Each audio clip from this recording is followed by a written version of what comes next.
Partai Nasdem menggelar pasar restorasi dan berkomitmen memperkuat petani dengan mengkolaborasikannya dengan UMKM. Bagaimana Kementerian Pertanian meresponnya dan langkah konkret apa penggabungan antara petani dan juga UMKM ini? Kami sudah bergabung dengan Menteri Pertanian Syahrul Yassin Limpo yang bergabung bersama kami dari arena Kongres kedua Partai Nasdem di G-Expo Kemayoran, Jakarta. Pak Menteri, Bang Syahrul, selamat malam. Selamat malam, Assalamualaikum warahmatullahi wabarakatuh.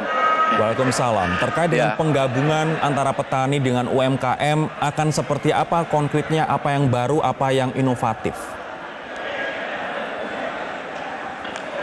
Masalah pertanian, masalah yang paling luas, kompleks, dan langsung bersentuhan dengan kebutuhan yang sehari-hari kehidupan masyarakat. Jangan lupa kita punya 267 juta jiwa yang harus bersentuhan dengan semua produksi pertanian yang ada. Kalau begitu, kebutuhan pertanian ini adalah sebuah lahan usaha di dalam membuka lapangan kerja. Di sana juga ada orientasi bisnis atau usaha lebih UMKM yang akan pasti terbuka dengan kalau kita mencoba mengembangkan pertanian kita secara maksimal. Pertumbuhan produktivitas dari hasil efisiensi dan gerakan-gerakan pertanian yang tentu saja kita grid lebih baik itu, lebih modern, menggunakan mekanisasi, akan bermuara pada menaiknya kuantitas hasil pertanian, kualitas pertanian yang kemudian akan mampu menjadi bagian dari pasar-pasar yang terbuka. Lebih khusus pada usaha-usaha kecil menengah yang ada. Tapi selama ini kolaborasi antara petani dengan UMKM ini adalah pemandangan yang umum. Kita sudah melihat begitu banyak kolaborasi antara petani dan UMKM. Apa yang spesial dari program yang Anda gulirkan ini? Apa yang berbeda? Mari kita melihat peluang UMKM tidak seperti 5-10 tahun yang lalu.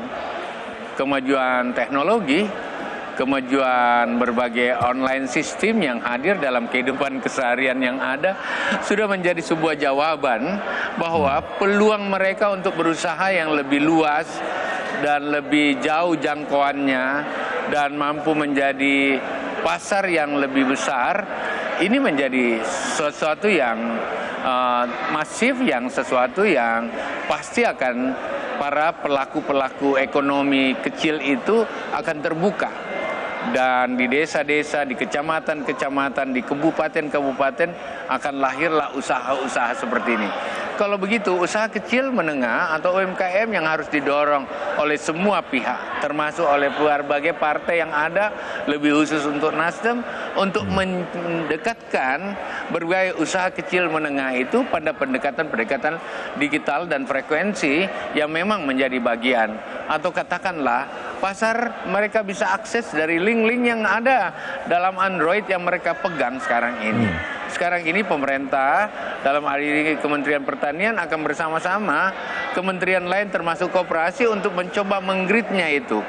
Bahwa akan mereka lihat di mana pasar yang akan terbuka. Mereka akan lihat seperti apa penggunaan IT yang mereka pegang secara sederhana bisa mengakses pasar. Dengan demikian pertumbuhan UMKM kita bisa lebih maksimal membangun pasar dan mendekatkan pasar dengan produksi. Kita akan jeda terlebih dahulu, Pak Menteri. Di kecamatan itu. Nanti saya akan tanyakan ini terkait dengan salah satu apa yang menjadi prioritas Anda terkait penyamaan data produksi pertanian yang selama ini selalu saja bikin masalah. Kalau misalnya saja ada kebijakan impor antar kementerian terkait dengan komoditas kita, apa yang akan dilakukan untuk menyamakan data produksi pertanian kita dalam 100 hari pertama Anda? Kami akan membahasnya sesaat lagi. Saya akan kembali menyapa Menteri Pertanian Syahrul Yassin Limpo. Bang Syahrul, kemudian menjadi banyak pertanyaan orang begitu terkait dengan penyamaan data produksi pertanian di Indonesia. Karena lintas kementerian beda datanya. Kemudian ini juga menyebabkan kisruh kebijakan impor antar kementerian. Nah, bagaimana kemudian Anda akan menyamakan data produksi pertanian kita?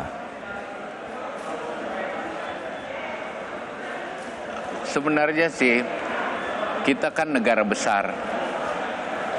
luas wilayah kita juga sangat besar. Perbedaan agroklimaks di setiap wilayah itu akan sangat berbeda. Kalau begitu memang masalah data adalah masalah yang paling strategis, paling penting, paling mendasar. Sebuah data yang amburadul atau tidak kita sepakati atau kemudian menjadi bias, akan tidak mungkinlah kita mampu melakukan perencanaan yang baik. Tidak mungkin kita melakukan manajemen yang tepat atau terukur dengan benar. Tidak mungkin kita bisa mengevaluasi ujung atau memperkirakan apa yang kita hasilkan. Oleh karena itu, data menjadi sangat penting. Dalam 100 hari ini saya bersama BPS, saya bersama Agraria, BMG akan sama-sama mengolah data itu. Yang kita uruskan sama-sama untuk kepentingan rakyat. Oleh karena itu tidak ada data yang harus berbeda oleh negara. Caranya seperti apa, Dan kita Bang? harus sepakat data manakah yang akan paling akurat? Data BPS. Saya kan punya data, katakanlah sudah tersusun dengan baik, data pertanian. Data BPS juga sudah tersusun. Data agraria juga sudah tersusun. Kita tinggal letakkan yang mana yang udah hijau tidak ada masalah, kita abaikan itu. Yang masih katakanlah kuning masih kita ragu-ragu. Kita menggunakan citra satelit dengan resonansi tinggi sehingga per meternya kita bisa baca, dan kalau kita sudah sepakat di situ tinggal kita letakkan. Mungkin ada data-data karena perbedaan mendefinisikan terhadap sesuatu yang perlu di titik-titik yang merah itu kita harus turun on the spot ke lapangan. Selama ini, dan tidak boleh ada satu unit kerja yang berjalan sendiri. Bang Syahrul, selama ini Anda melihat sama-sama. perbedaan Saya kira data begitu. ini apa memang dikarenakan perbedaan tafsir begitu atas apa yang terjadi di lapangan, atau memang ada sesuatu yang fishy, sesuatu yang mencurigakan di sana? Kok data bisa beda-beda begitu? Saya kira kita positive thinking. Ini lebih banyak perbedaan kita menafsirkan apa yang tergambar dalam citra satelit setelah kita turun akan berbeda. Yang kemudian, yang kedua, kemungkinan ada definisi pendekatan dari masing-masing sektor sesuai dengan ilmu yang kita miliki yang berbeda. Saya kasih contoh. Dalam data yang ada data di mana lahan baku sawah itu terdaftar di pertanian, katakanlah quote and quote itu 100 hektar. Tetapi kemudian dari BPS melihat ini bukan lagi sawah, karena dalam data satelit yang ada melihat mereka ini ditanami tembakau. Misalnya seperti itu. Kita perlu definisikan lahan baku sawah itu lahan baku sawah. Apapun di atasnya harus tetap sawah dalam pendataan kita. Kecuali memang berorientasi kepada tanaman-tanaman yang bukan lagi tanaman yang katakanlah semusim atau musim pendek udah jadi perkebunan. Kalau kita samakan persepsi ini dan kita mau lakukan itu, dan memang data single data itu menjadi sangat penting, tidak ada masalah. Dan saya janji bersama unit kerjaan lain, departemen lain, 1 Desember kita sudah punya single data. Presiden pegang data itu, para gubernur pegang data itu, para menteri 1 pegang Desember data itu, ini. para bupati sampai dengan lurah akan punya, insya Allah. Baik, Bang Syahrul, kemudian terkait dengan ini kita juga berbincang soal petani dan UMKM. Tapi petani dan UMKM juga tidak akan bisa bertahan, juga tidak akan bisa menang di negeri sendiri apabila keran impor terus saja dibuka. Bagaimana kebijakan Anda terkait dengan keran impor komoditas pangan agar ini tidak merugikan petani, peternak, kemudian konsumen Indonesia?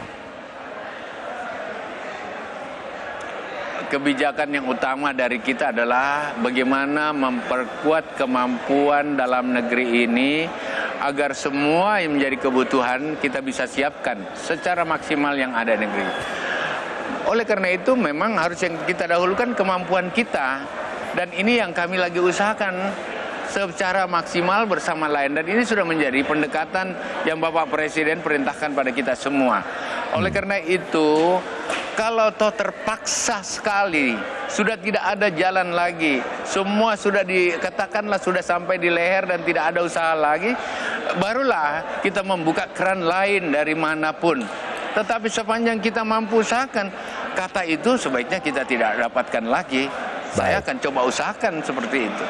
Baik, Syahrul Yassin Limpo, Menteri Pertanian. Bang Syahrul, terima kasih atas waktu Anda. Jalannya adalah tidak lain adalah kita Itu ya, saya kira jalannya adalah tingkatkan produktivitas, buat Singkat saja, efisiensi Bang. dari bagaimana cost produksi bisa kita lakukan, marginnya akan kita capai dengan maksimal. Terima kasih Bang Syahrul Yassin Limpo, Menteri Pertanian Republik Indonesia telah bergabung bersama kami di Prime Time News. Pemirsa, kami akan berlanjut usai jeda berikut ini dengan informasi lain.